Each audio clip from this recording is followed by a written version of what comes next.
배움의 자리에 오신 우리 성도님들 주님의 이름으로 환영하고 축복합니다. 이제 시간이 되어서 우리 함께 기도하며 성경대학 이제 두 번째 시간 강의 시작하도록 하겠습니다. 함께 기도드리겠습니다. 거룩하시고 자비로우신 하나님 아버지, 참으로 감사를 드립니다. 추워진 날씨 가운데서도 불구하고 또 배우고자 주의 전에 올라온 우리들에게 복의 복을 더하여 주시옵소서. 배움을 통해서 우리의 삶의 현장 가운데 어떻게 실천할지 거기에 고민하며, 또 주님께서 길이요 진리의 생명이신 주님께서 모든 길과 모든 해결법을 알려주시옵소서. 우리가 아브라함이 순종함으로 그 길을 걸어갔던 것처럼 하나님의 그 매뉴얼대로 순종함으로 그 길을 거룩함으로 따라갈 때에 하나님의 청사진에 완성되어지는 아름다운 미랄 축복의 통로로 귀하게 쓰임받을 수 있는 우리 모두가 되게 하여 주옵소서. 감사드리며 가장 귀하신 예수 그리스도의 이름으로 기도드립니다. 아멘. 샬롬, 반갑습니다. 날씨가 많이 춥죠? 날씨가 추운 가운데서 불구하고 또 이렇게 또 이제 배움의 자리에 오신 우리 성도님들 너무 축복하고 환영합니다. 자, 믿음은 뭐죠? 들음에서 나며, 들음은 하나의 말씀을 통해서 믿음이 자라난다고 말씀하셨습니다. 무엇을 듣느냐에 따라서 다르다는 거죠. 어떤 걸 듣느냐. 우리는 이제 생활하면서 우리 귀가 24시간 노출되어 있기 때문에 많은 소리를 들어요. 여기저기 이동할 때마다 자동차 소리, 또는 이제 음악 소리, 또는 카페 가면 사람들 또 이제 삼삼오오 모여 있으니까 이런저런 이야기들 듣고 싶지 않은데 들을 수밖에 없는, 그래서 이제 무엇을 듣느냐가 가장 중요합니다. 그래서 믿음의 사람들은 하나의 말씀을 더 듣는 게 가장 중요합니다. 오늘은 두 번째 파트인데 일 끝없이 추락하다. 제목만 보더라도 좀 뭔가 좀 안타깝죠. 추락하면 안 되는데, 맞죠? 상승해야 되고 올라가야 되는데, 맞죠? 많은 젊은이들이 주식을 하면서 추락했어, 주식 떨어졌어, 그런 얘기들 많이 하거든요. 우리는 믿음으로서 자라가면서 하나님과의 관계가 단절되면 더 하나님과의 거리가 멀어질 수밖에 없고, 하나님과 관계가 깊어지면 깊어질수록 더 친밀하게 그 관계가 온전해질 수밖에 없습니다. 그래서 오늘 일 끝없이 추락하다 책에 관한 내용을 더 이제 자세하게 이제 실었는데 좀 수업이 좀 딱딱할 수가 있어요. 그래서 이제 더 잘 배워서 어떻게 하면 또 내 삶 가운데 빛과 소금의 역할을 잘 감당할 수 있을지. 우리가 균형 감각이 필요하잖아요. 건강검진 받으면 이제 똑바로 걸어가라 하잖아요. 여기서부터 여기까지 걸어오세요. 바르게 걷나, 또는 이제 걸음이 이제 틀려졌나, 그 걸음에 따라서 그 이제 균형을 딱 잡아주면, 그 뼈마디나 이제 잡아주면 바로 걷는 것을 보게 되더라고요. 얼마 전에 TV를 통해서 유도 선수가 잘못해서 이제 좀 자세가 틀려졌어요. 예전에는 잘 밧줄 타고 잘 올라갔었는데 이제는 잘 못 올라가요. 그 원인을 찾아보고 진단을 해보니까 거기에 이제 엄청 이제 잘 하시는 분한테 가서 찾아보니까 그 조금 이제 뼈마디를 조금 만져주고 하다 보니까 제대로 돌아왔다 그러더라고요. 그런 거 보면 내가 자세가 틀어졌는지 그걸 바라보고, 요즘에는 의자도 좋은 거 많이 나왔잖아요. 예전에는 그런 거 나오지도 않았는데 아이들 허리 또는 의자에 바로 많이 앉으니까 거기에 맞춰서 의자도 좋은 것도 많이 나오고, 그래서 내 자세가 틀려 있는지 거울을 보면서 바른 자세 잘 하고 있는지, 걷는 것 잘 걷는지 그것도 잘 살펴야 될 것 같아요. 이유를 알아야 또는 이제 원인을 찾고 진단을 하고 처방을 할 수 있습니다. 우리 성경대학 끝없이 추락하다, 이 이유를 찾아보고 어떻게 하면 추락하지 않고 유지할 수 있는지, 올라갈 수 있는지 그 비결을 찾아보는 시간 되었으면 좋겠습니다. 자, 첫 번째로는 지난주에는 1강에서 첫 번째 챕터부터 네 번째 챕터까지 봤는데, 오늘은 다섯 번째부터 여덟 번째. 다섯 번째는 밤낮 없이 매달려도 입에 풀칠하기조차 버겁다. 아무리 일해도 열매가 없다. 공감이 가시나요? 열심히 일했는데 정말 입에 풀칠하기 어려울 정도로 살아가는 사람들이 너무 많이 있잖아요. 그러나 그럼에도 불구하고 어떤 마인드를 갖고 있느냐에 따라 달려져 있는 거예요. 그냥 입에 풀칠하기 위해서 살아가느냐, 그 일 가운데서도 하나님의 영광을 나타나기 위해서 일을 하느냐에 따라서 그 마음가짐과 그 보람도 다릅니다. 이 젊은 사람의 그 피곤에 쩌든 모습들, 우리들도 피곤해 또 모습들도 있잖아요. 일을 하면 할수록 손에 잡혀지지 않는 공허함을 느껴본 적 있으신가요? 현대인의 피로는 단순한 바쁨이 아니라 결과가 따라오지 않는 부재의 노동에서 비롯됩니다. 예전에는 대학만 나와도 좋은 직장 이제 들어갈 수 있잖아요. 근데 요즘은 어떤가요? 좋은 대학 나와도 취업은 점점 어려워지고, 그래서 어른들의 그런 잔소리, 라떼는 말이야 좋은 대학 나왔고 이렇게 이제 했어, 왜 너는 왜 그 모양이니, 이렇게 얘기를 하면 피곤해합니다. 젊은이들이. 시대가 많이 달라졌고 자연 환경도 많이 달라져서 기후 변화도 달라져 가지고 어떻게 적절하게 적응하느냐에 따라서 우리들이 이해해주고 공감해주고 기도해주면 될 것 같습니다. 열매를 맺혀야 되는데 열매가 없는 거예요. 열매를 보더라도 상한 열매, 그런 열매만 보니까 점점 힘들어지고 열매 없는 그 부재 때문에 피곤해진 거죠. 외국인들도 우리나라 오면 먼저 느끼는 게, 그 다른 나라는 좀 따뜻한 나라, 기후가 그러다 보니까 또는 여유롭게 이제 일상을 보내는데, 우리나라에 오면 너무 바쁘게 돌아가니까 사계절도 뚜렷하고 너무 바쁘게 돌아가니까 외국인들이 가장 먼저 배우는 거, 한국 사람들 왜 이래 바빠 이렇게 이제 얘기를 하잖아요. 그러다 보니까 좀 짠하면서도 좀 이제 균형 있게 이제 삶을 살아야 됩니다. 전도서 1장 3절에 보면 해 아래서 수고하는 모든 수고가 사람에게 무엇이 유익하냐. 문제는 노력 부족이 아니라 노력의 방향을 잃었다는 것이 문제입니다. 이 시대는 우리에게 의미를 묻는 대신 너무 속도를 강조합니다. 빨리빨리 해결해. 일을 쳐내야 돼. 하나하나 이제 그 과정, 그걸 보람을 느끼는데, 그 외에도 그냥 겉핥기처럼, 수박 겉핥기처럼 그냥 빨리 이제 속도만 내면 돼. 그냥 겉모습만 번지르르 하면 돼.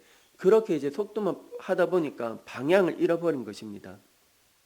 사람은 본래 일을 통해 그 기쁨과 의미를 경험하도록 창조되었는데, 그러나 타락 이후 어떻게 되었나요? 일은 더 이상 순수한 기쁨의 셈이 아니라 피와 땀과 한숨이 뒤섞인 자리가 되었습니다. 팀켈러는 이것을 단순한 힘듦이 아니라 구조적인 것, 그리고 본질적 고통으로 설명을 합니다. 아담 이후에 전 인류는 아무리 일해도 열매가 없는 무력감을 경험하게 되었다고 말을 하고 있습니다. 본론에 보면 팀켈러는 노동의 좌절이라고 말하면서도 인간의 노력을 합니다. 그리고 그에 따른 결과가 있지만 인과율이 깨진 세계 속에 있다고 팀켈러는 설명을 하고 있습니다. 팀켈러는 인간은 자신의 통제 밖에 있는 요소들이 이를 결정한다는 점을 강조하고 있습니다. 이 일과 영성이라는 그 책에서는 현대 노동이 가진 불공정성을 설명합니다. 같은 시간 일해도 임금은 어떨까요? 천차만별 다르잖아요. 인맥과 그리고 배경과 같은 그 불평등 요소로 기회는 누구에게나 오지 않습니다. 혼자 뛰어도 구조가 막히면 성장 불가합니다. 이 세계에서 인간은 끊임없이 왜 이렇게 열매가 없는가라고 묻게 됩니다. 또는 지역, 또 친분, 인맥을 통해서 또는 쉽게 그것을 낙하산이라는 많이 들었죠. 직장 가운데 이제 밑에부터 천천히 올라와야 되는데 누구 백 믿고 낙하산을 딱 내려오는 그런 직장인들 많이 있잖아요. 그래서 이제 낙하산들을 다 싫어하고, 그래서 천천히 일을 밟아야 되는데 형평성이 어긋나는 거예요. 출발점이 다르다는 거예요. 가정마다 다 다르고 환경이 다르고, 또 이제 자녀들에게 또는 공개할 수 있는, 혜택할 수 있는 그게 다르다 보니까 나중에는 너무 이제 공정성이, 형평성이 어긋난다는 것입니다. 열심히 일해도 성과는 없고 인정도 없고 피드백도 없고 삶에 개선되지 않는다면 영혼은 점점 어떻게 될까요? 마르는 잎사귀처럼 시들어갑니다. 우리들이 이렇게 배움의 자리에 온 것은 씨앗도 관심을 가져야, 농부가 관심을 가져야, 또는 이제 시간을 들이고 마음을 들이고 모든 시간을 거기에 할애해야, 또는 이제 씨앗이 점점 자라서 열매를 맺는 것처럼 보람을 느끼잖아요. 또는 자연 환경도 최적절하게 좋아져야 되고, 비도 적절하게 내려야 되고, 햇빛 좀 맞아야, 또는 이제 잘 자라나는 것처럼 우리들도 가만히 있는 것이 아니라 배움의 자리 와야 됩니다. 배움으로써 더 믿음이 성장하고, 그리고 때로는 벼는 익으면 익을수록 고개를 숙이듯이 우리가 배운 만큼 겸손하게 나아가야 합니다. 열매가 없으면 사람은 나는 무능력한 사람인가? 그런 존재인가? 때론 그 질문에 사로잡힐 때가 많이 있거든요. 열심히 일했는데 그런 성과는 없고, 또는 보람도 없고 하면 이제 번아웃 상태가 온다는 거죠. 요즘 시대에 젊은 사람들이 나 번아웃이야. 뭔가 일에 이제 내 인생 스탑이야. 내가 왜 살아야 되는지 존재 자체를 잃어버리고, 아이러니하게도 열매 없음은 그 단순히 성과 문제를 넘어 존재론적 문제를 건드린다는 것입니다. 어느 분이 시각을 잃은 부모님 곁에 30년 넘게 살았대요. 부모님처럼. 근데 제3자가 누군가가 그 딸한테 와서 너 주워내야, 주워서 오내야 라고 얘기했습니다. 근데 나는 누구인가 정체성이 많이 흔들렸대요. 그래서 그것이 계속 머릿속에 계속 맴돌았어요. 그래서 찾아봤대요. 주변 사람들이 가장 가까운 삼촌한테, 친척들한테 물었대요. 나 우리 아빠한테 이렇게 주워온 애냐고. 그냥 아닌 척 했어요. 예전에는 그런 사진도 못 찍었어. 어려웠기 때문에. 부자 사람들은 그렇게 이제 사진을 찍었지, 돌사진 찍었지, 가족사진 찍었지. 왜 나는 가족사진이 없어요? 그때는 어려웠어. 그렇게 둘러댔는데 마지막에 한 사람한테 물어보니까 그 얘기 들었냐고. 맞아. 너 부모님이 한국 사람인데 어려워서 너 버렸대.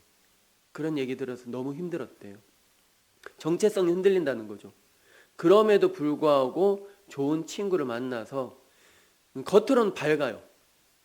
그 속을 얘기를 안 했으니까. 그 속을 얘기하면서도 인정하고 싶지 않은 거죠. 받아들이고 싶지 않은 거죠. 그런데 그 옆에 있는 그 친구가 위로가 되어주고 또 같이 있어주면서 토닥토닥 해주니까 그 현실을 잘 이겨나가고 견뎌나가는 것을 보게 됩니다. 이처럼 우리가 일을 하면서도 보람이 없으면 내 정체성이 혼란스러울 수도 있어요. 내 존재론적, 내가 왜 살아야 되는지, 이거에서 뭐하게, 아무것도 없는데, 이렇게 내 존재론적인 문제를 건드릴 때가 있습니다. 팀켈러 목사님이 이렇게 얘기를 합니다. 중요한 질문을 던지는데, 이렇게 열매가 없는데 우리가 왜 계속 일하려 하는가? 이 질문에 답을 주기도 합니다. 자, 노동은 벌이 아니라 창조 명령이라는 것입니다. 타락 후 노동이 고통스러워졌을 뿐 노동 자체는 여전히 하나님이 주신 선한 사명이라는 것입니다. 선한 사명. 우리가 눈에 보이는 열매는 작은 것일지라도 하나님은 다른 기준으로 열매를 보신다는 것입니다. 예를 들어서 예수님께서 많은 기적을 행하면서도 예수님 곁에는 수많은 사람들이 있었는데 어린아이들이 올 때 제자들은 어린아이들을 조용히 하라고 그랬지만 예수님은 어린아이들이 천국에 간다고, 그 순수한 마음이, 그래서 어른들도 순수한 마음을 가지라고 그렇게 얘기했던 것처럼 사람이 보는 시각이랑 예수님 바라보는 기준 너무 다릅니다.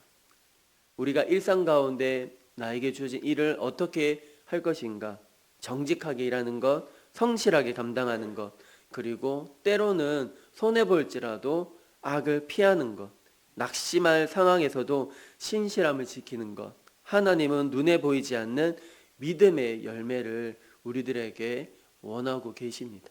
때로는 힘들 수도 있습니다. 그러나 우리가 하늘나라 갈 때 그 큰 상급을 바라보면서 믿음으로 살아가는 저와 우리 모두가 되길 간절히 소망합니다. 그리고 팀 켈러의 신학적 정점이 드러납니다. 십자가는 세상적으로 보자면 완전한 실패였습니다. 누가 봐도 십자가는 죄인들이 지는 그런 십자가였는데 예수님이 걸어가신 십자가의 길은 실패가 아니었습니다. 바로 인류 구원의 가장 큰 열매가 되었습니다. 사람들의 눈에 봤을 때는 수많은 기적을 일으켰고 했지만 또 예수님이 실패했네, 실패한 인생이네, 그런 시각으로 보지만 더 그것을 뛰어넘어서 창조를 구원하시기 위해, 인류를 구원하기 위해서 그 풍성한 열매를 위해서 된 것입니다. 우리의 노동에서도 보이지 않는 차원의 열매가 존재한다는 강력한 신학적 메시지를 팀 켈러는 우리들에게 던지고 있습니다. 중요한 열매 없음 속에서도 성도는 어떻게 일할 것인가? 결과는 하나님께 맡기는 것입니다. 결과는 하나님께 맡기고 내가 할 일은 내가 성실히 임한다면 언젠가는 때에 따라서 더딜지라도 그날이 속히 온다는 것입니다.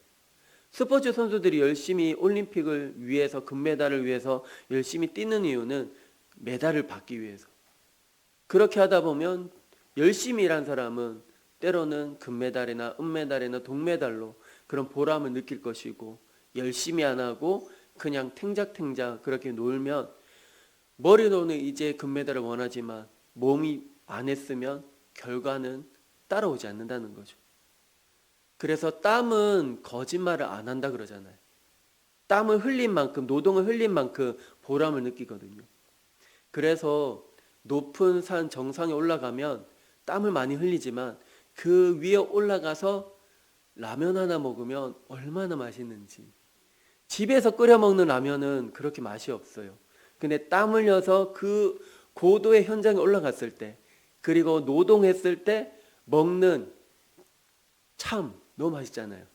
참 먹고 하세요 그러면 너무 맛있고, 그냥 뭐 별 볼 일 없는 음식인데도 그냥 그거 먹으면 너무 맛있는 거예요. 배가 고플 때 음식 먹으면 맛있잖아요. 배가 부르면 맛있는 음식이 있어도 그게 들어가나요? 안 들어가잖아요. 우리가 이제 노동도 그렇고 내 배고픔이 허기지기 있을 때 음식을 찾는 것처럼 우리가 사모하는 마음이 있어야 되는 겁니다. 사모한 마음이 있을 때 하나님의 말씀을 간절히 찾는다는 것입니다. 중요한 열매 없음 속에서도 성도는 어떻게 일을 할 것인가? 심는 이는 아무것도 아니요 물 주는 이는 아무것도 아니로되 오직 자라게 하는 이는 하나님뿐이니라. 아멘. 우리는 심어야 되고 물을 줘야 되고 자라게 하시는 이는 누구다? 바로 하나님이시라는 것입니다. 우리는 심고 물 주는 자, 성장과 열매는 하나님의 몫입니다. 그 대나무도 보면 처음에는 눈에 띄게 자라지 않아요. 대나무도 보면 눈에 띄게 자라지 않는데 1년이 되고 2년이 되고 3년이 되고 한 4, 5년쯤 되면 갑작스럽게 쑥쑥 자라요. 이제 그 과정이 힘들다는 거죠. 우리들도 이 과정을 잘 견뎌나가면 자라야 더 착하고 충성된 종아, 그러한 칭찬을 듣는 우리 모두가 되길 원합니다. 한국 사회는 결과 중심이지만 하나님은 신실한 열매를 우리들에게 보고 있습니다. 자, 우리는 지금 열매가 보이지 않는 시대에 살고 있습니다. 그러나 그리스도 안에서는 보이지 않는 열매가 분명히 자라고 있음을 믿으시기 바랍니다. 우리가 땀 흘려 감당한 모든 작은 충성, 모든 눈물의 씨앗은 하나님 나라에 결코 헛되지 않습니다. 가시덤불이 생겨도 소망은 있습니다. 행복해지려면 일은 절대적으로 필요합니다.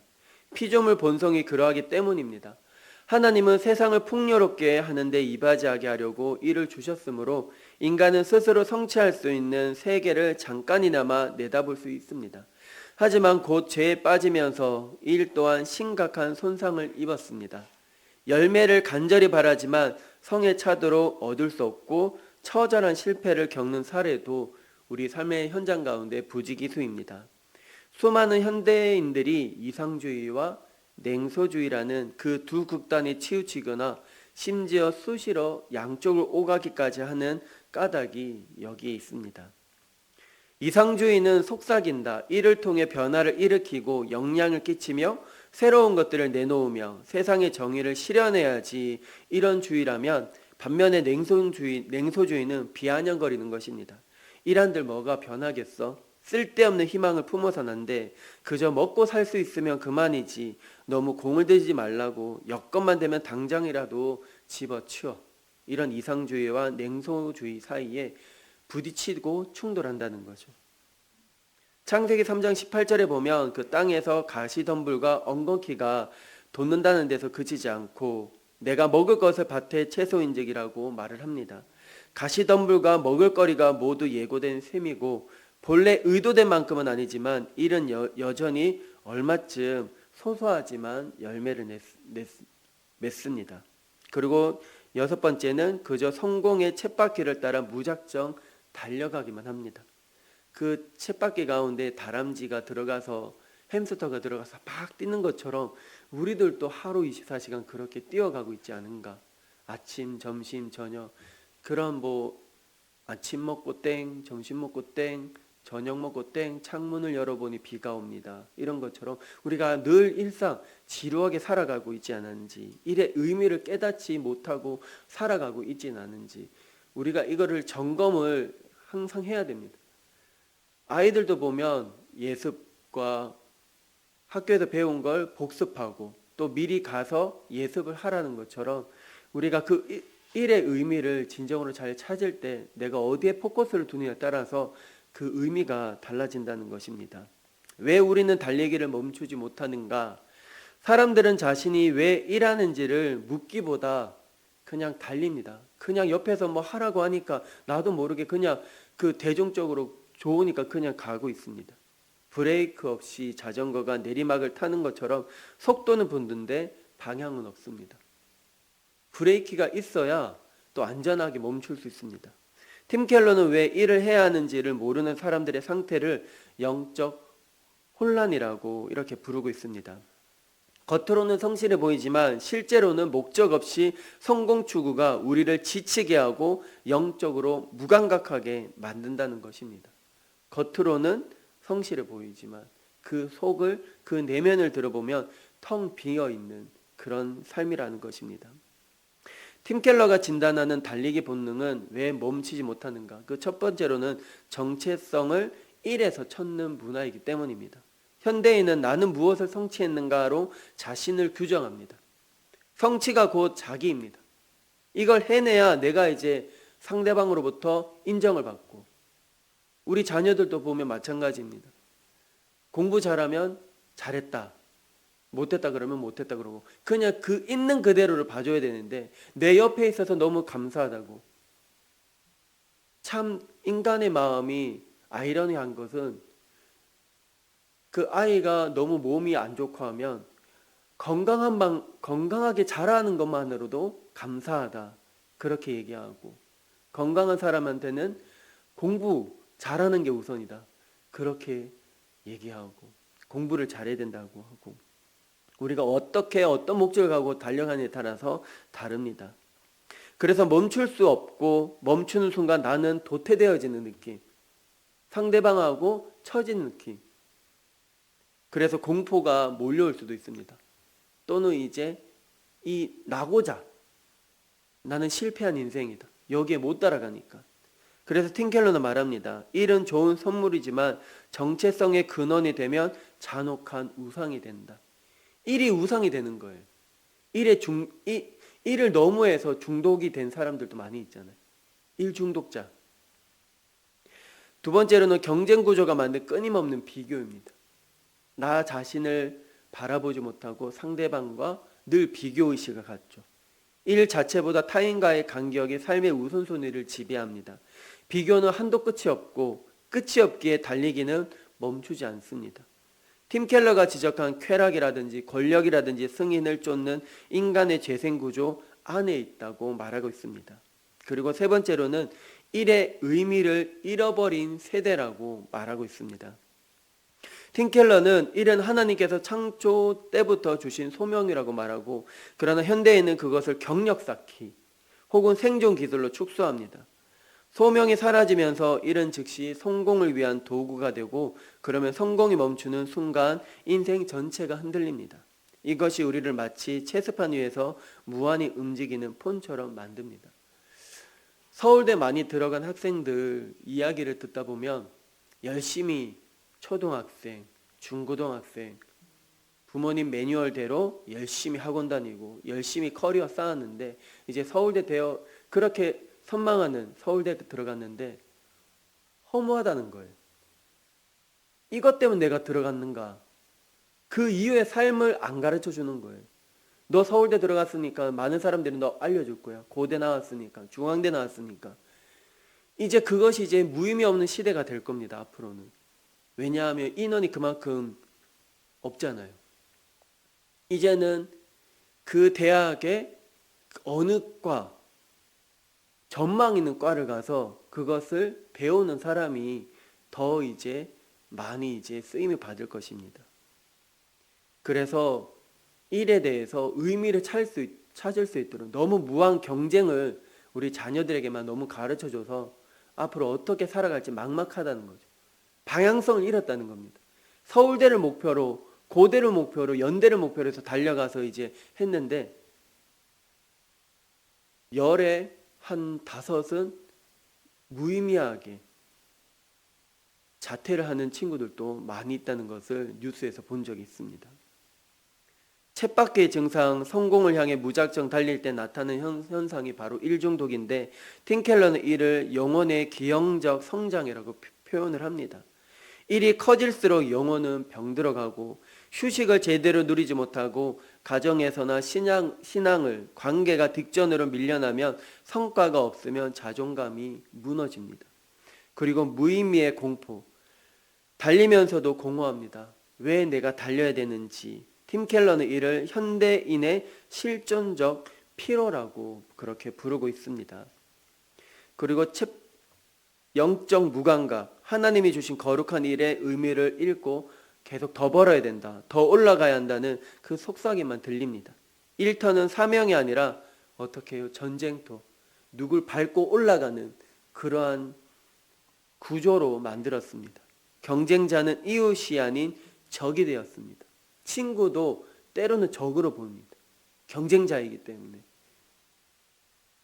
안타까운 현실입니다. 팀켈러의 핵심 처방은 창조 질서 안에서 일의 참된 자리를 회복하라 말씀하고 있고, 이런 창조 목적에 참여하는 행위라고 말하고 있습니다. 그리고 창세기 1장에 하나님을 일하시는 하나님으로 소개하고, 하나님은 혼돈을 질서로 바꾸셨고 인간은 그 질서가 유지와 확장을 맡은 동력자입니다. 따라서 일은 단순 노동이 아니라 하나님의 창조 질서에 기여하는 창조적 행위, 동반자라는 것을 우리들이 잊지 말아야 됩니다. 내가 있는 곳에서 하나님의 그 나라를, 창조적인 세계를 어떻게 아름답게 가꾸고 나가고 관리할 것인지. 건물도 관리자가 있어야 그 건물이 아름답게 이제 보존이 되어지고, 또 공원에 가더라도 관리자가 있기 때문에 아름다운 사계절 꽃을 우리가 누리며 볼 수 있는 것처럼 관리자가 있어야 됩니다. 그것처럼 내 마음에 누가 관리해야 될까요? 내 자신이 관리해야 됩니다. 하나님과의 관계를 통해서 내가 더욱더 성장하려면 하나님이 나를 만드시고 창조하셨기 때문에 누구보다 나에 대해서 더 잘 아시는 하나님께 모든 것을 나타내고 나의 이 죄성을 고쳐달라고, 회복해달라고, 어떻게 진단을 하고 처방을 받을 그 말씀을 가지고 살아낼 때에 더 의미 있게 삶을 살아갈 수 있다는 것입니다. 그리고 성공이 아니라 그 일자리에 나를 부르셨다, 콜링하셨다, 그런 정체성을 우리가 찾아야 됩니다. 내가 하는 일은 나를 증명하는 무대가 아니라 하나님께서 나를 통해 세상의 선을 이루는 자리입니다. 팀켈러는 말합니다. 하나님께서 당신을 통해 일하신다는 사실을 깨닫는 그 순간에 일은 짐이 아니라 은혜가 된다는 것입니다. 그리고 자유를 회복하라고 말씀하고 있습니다. 멈춤의 영성, 때로는 멈출 때 보이는 것이 많이 있습니다. 사람이 계속 달리는 이유는 스스로를 책임져야 한다고 생각하기 때문입니다. 그러나 소명 안에서는 결과의 궁극적 책임은 하나님께 있고 우리는 맡은 영역에만 신실하면 됩니다.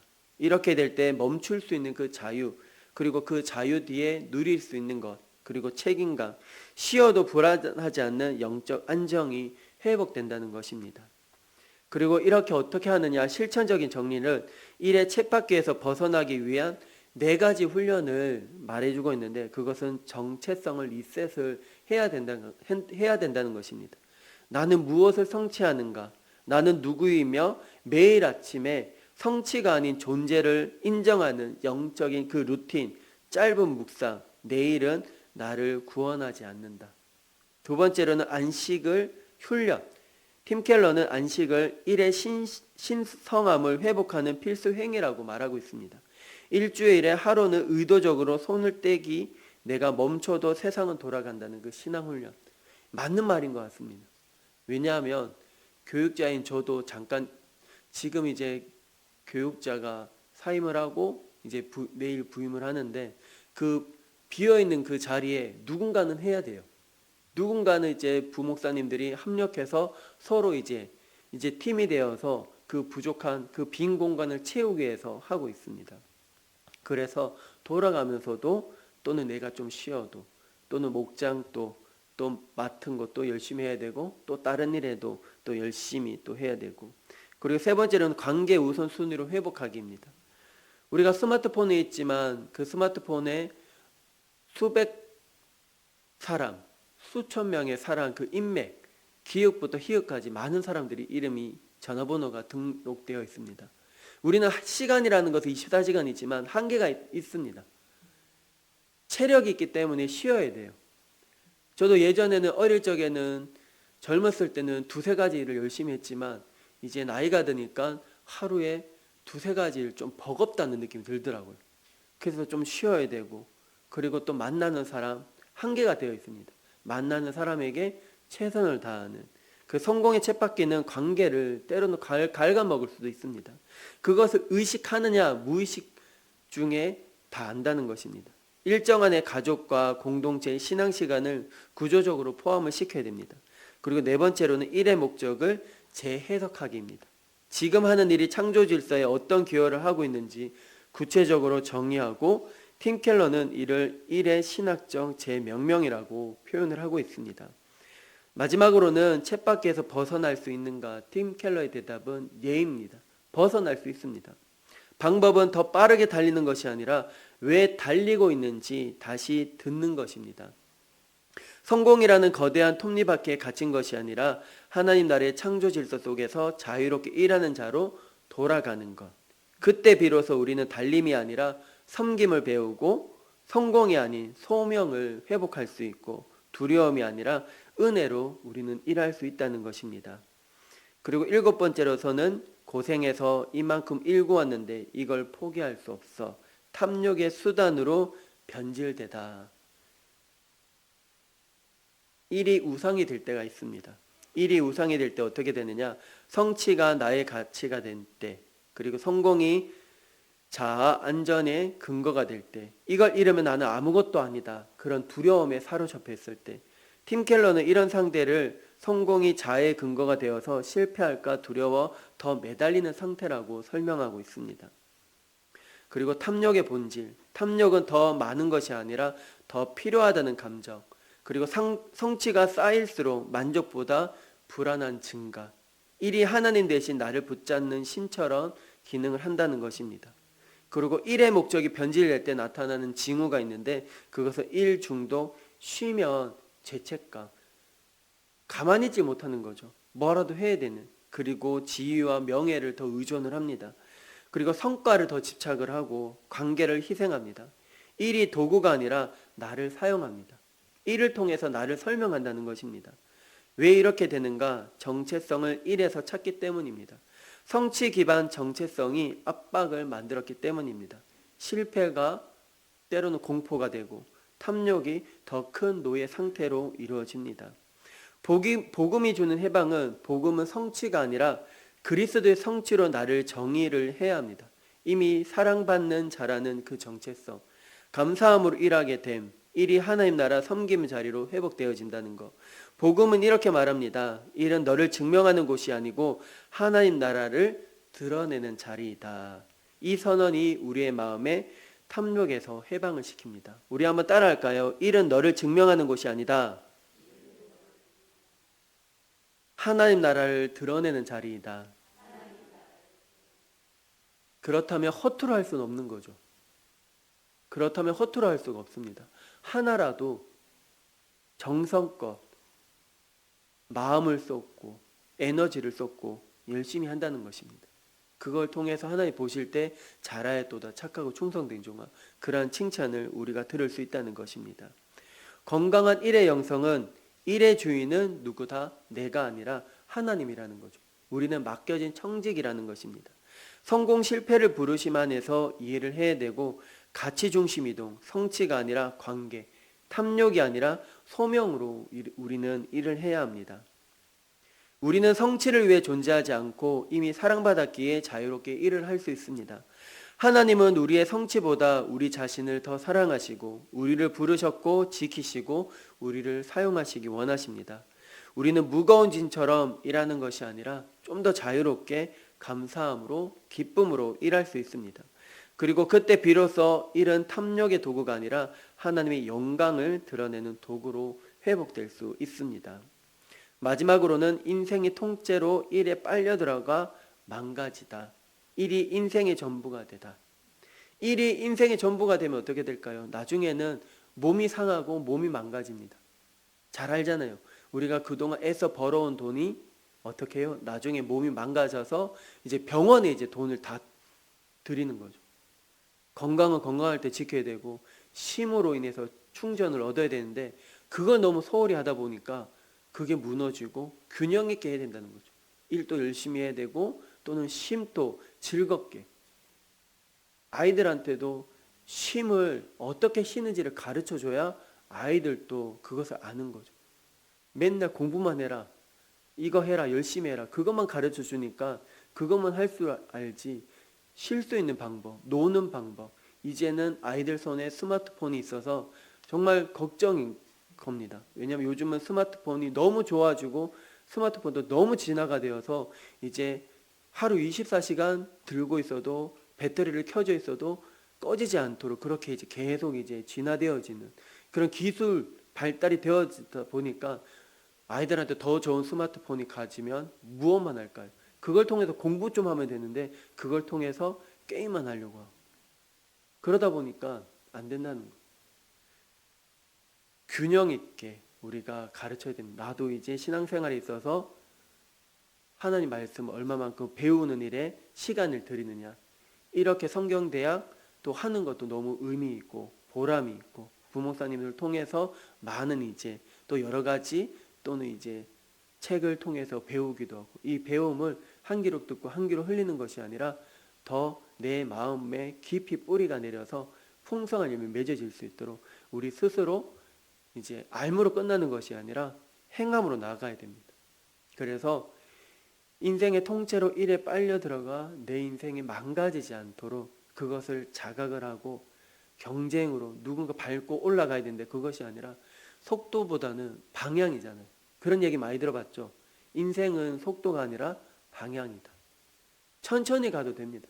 100세 시대, 이제는 120세대라고 말하기도 하고 이제는 뭐 70대도 늙었다고 말하지 않잖아요. 젊다고 얘기하잖아요. 그렇죠? 이제는 예전보다는 건강 이제 그것이 많이 올라가서 이제 다 시대가 많이 달라졌잖아요.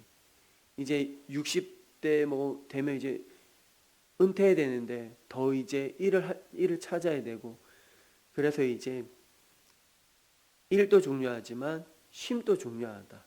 하나님도 6일째 열심히 일하셨고 마지막 날 안식을 누렸던 것처럼 우리도 주일을 거룩하게 지키는 것처럼 때로는 하루하루 열심히 일을 하면서 쉼을 얻고 또 이제 몸을 위해서도 건강을 위해서 맛있는 것을 먹는 것처럼 건강을 위해서도 운동을 해야 된다는 거죠. 근육을 내 사용하지 않는 근력을 깨워야 됩니다. 움직이지 않는. 그래서 내가 움직일 수 있도록 건강을 해서 건강을 해야 일을 할 수 있잖아요. 일만 하는데 건강 잃어버리고 내가 좀 더 건강할 때 좀 건강을 지켜나갈 것. 건강을 위해서는 많은 방법들이 많이 있잖아요. 다이어트 하는 방법도 있고 건강의 비결 유튜브에 엄청 많잖아요. 그 정보들 엄청나게 많이 있잖아요. 그냥 검색만 하면 건강해지는 법 그거 다 검색하면 다 나오고 요즘은 또 그런 블로그에 AI로 다 돼 있어가지고 너무 편해서 그 검색만 하면 건강을 위해서 어떻게 되냐 그 방법이 다 나오는데 우리가 행동을 안 하니까 몸은 망가지는 거예요. 조금 움직여서 귀찮다 그러는 것보다 좀 더 내가 지금 오늘 하루 주심을 감사하면서 내 몸의 그 삶의 리듬을 루틴을 잘 정해서 하루에도 짧게라도 소소하게 운동을 하시기 바랍니다. 왜냐하면 이 겨울에는 더 움직이지 않잖아요. 위축되어 있고 더 따뜻한 곳에 더 있고 싶고, 앉고 싶으면 눕고 싶고, 눕고 싶으면 자고 싶고 맞죠? 사람은 그런 것 같아요. 그래서 더 일어나가지고 더 몸을 깨워서 이 추운 날씨에도 불구하고 상쾌한 날씨, 다른 나라보다 우리들에겐 사계절을 허락하시고, 겨울은 추워야 제맛 아닌가요? 겨울은 추워야 제맛이고, 또 아랫목에 또 누워야 따뜻하고, 이제 그런 것도 그 보람되고, 그래서 하루 주어진 하루살이처럼 살아가는 것이 아니라 우리의 인생 가운데 주어진 삶의 현장 가운데 기쁨으로 살아가서 일도 열심히 하는 것도 중요하지만 쉼도 중요하다. 그것을 기억하시기 바랍니다. 인생이 일에 빨려 들어가 망가지는 인생이 되어서는 안 됩니다. 일의 존재 가치가 됨, 관계, 가정, 영성이 주변으로 밀려나고 우선순위가 뭐가 먼저 중요한지를 해야 된다는 거죠. 성공을 추구할수록 공허와 피로가 증가하고 실패의 두려움, 지착, 삶이 붕괴되고, 일은 원래 하나님께서 주신 도구이지 우리를 지배하는 주인이 아닙니다. 이 지점에서 우리는 자신을 돌아보고 일이 삶을 집어삼키는 순간을 우리는 분별을 해야 합니다. 복음이 주는 회복, 일의 자리를 다시 잡다. 일은 나의 정의를 하지 않고 하나님의 사랑이 정체성의 근거가 됩니다. 일은 하나님 나라를 섬기는 도구로 우리에게 주셨습니다. 관계와 예배와 쉼을 회복할 때 참된 자유를 찾을 수 있습니다. 복음은 분명하게 우리에게 말을 합니다. 우리 함께 읽어볼까요? 시작.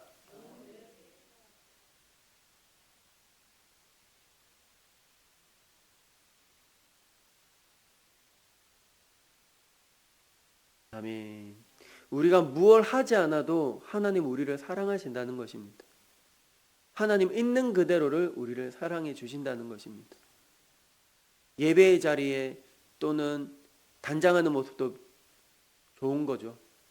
하나님은 겉보다는 우리의 마음을 중심을 보시고, 그래도 겉과 속을 아름답게 하나님께 나아갈 때 더 좋지 않을까라는 생각이 듭니다. 하나님께서는 일을 할 때 또 사람들로부터 상처를 입거나 또는 연약한 자, 작은 자, 하나님은 아무 조건 없이 은혜를 부어주셨습니다. 아무 조건 없이 있는 그대로 그 존재만으로도 우리를 사랑해 주셨습니다.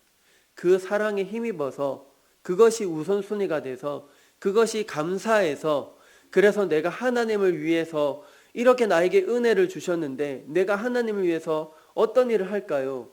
그렇게 우선순위가 되어서 일을 해야 되지, 그냥 내가 이렇게 해야 하나님이 날 사랑하는구나, 이렇게 우선순위가 바뀌면 안 된다는 거죠. 하나님 우리 존재를 사랑하시고 있는 그대로를 사랑하시고 우리를 구원해 주시고, 그래서 나를 구원해 주시고 그 사랑에 힘입어서 하나님 내가 어떤 일을 할까요? 하나님 나를 이 땅에 태어나게 하신 이유는 분명한 이유가 있고 목적이 있고 존재가 있는데 내가 어떠한 삶을 살아야 될까요? 하루하루 내 삶에서 충성되게 잘 감당할 때에 하나님께서는 그에 맞게끔 또 이길 힘도 주시고 능력을 주시고 평안을 주시고, 그래서 하나님이 공급하시는 그 힘으로 하루하루 매일의 삶 가운데 잘 감당하며 이겨나가는 저와 우리 모두가 되길 간절히 소망합니다. 아멘. 하나님 이렇게 손을 내밀어 주십니다. 그래서 하나님 손에 붙잡혀서 하나님께 귀하게 쓰임받는 우리 모두가 되어야 되지 않을까요? 칼도 누구의 손에는 다르잖아요. 강도의 손에 들리면 누군가 찌르는 도구로 쓰이고, 부모님한테 들려지면 아름다운 음식으로, 맛있는 음식으로 그렇게 이제 쓰이고, 우리가 사단에 붙잡히지 말고 하나님의 손에 붙잡혀서 하나님의 선한 능력으로 선한 일에 쓰임받는 저와 우리 모두가 되길 간절히 소망합니다. 아멘. 기도드리겠습니다. 거룩하시고 자비로우신 하나님 아버지, 참으로 감사를 드립니다. 오늘 또 배움을 통해 깨닫게 하시고 하나님이 우리들에게 그 존재 자체만으로 우리를 사랑해 주신 그 사랑, 우리를 구원해 주신 그 사랑에 힘입어 그 마음을 너무 감사해서 우리가 그 감사의 보답으로 하나님 어떻게 살아갈까요? 어떤 일을 해야 될까요? 그 일 가운데 나를 나타내는 것이 아니라 하나님의 나라를 더 아름답게 확장시켜 나갈 수 있는 귀한 축복의 통로가 되어주도록 주여 은혜를 더하여 주옵소서. 때로는 우리는 연약합니다. 때로는 우리 마음속에 여러 가지 복잡한 마음들이 생겨서 이리저리 넘어질 때가 많이 있습니다. 하나님의 말씀이 우리 마음밭의 중심이 되어서 좌로나 우로나 흔들리지 않고 견고하게 믿음의 여정에서 승리하며 나아갈 수 있도록 주여 은혜를 더하여 주옵소서. 감사드리며 지금도 살아서 역사하신 예수 그리스도의 이름으로 기도드립니다. 아멘. 우리 하나님께 영광 박수 올려드리겠습니다. 네, 감사합니다. 네, 다음 주에 뵙도록 하겠습니다.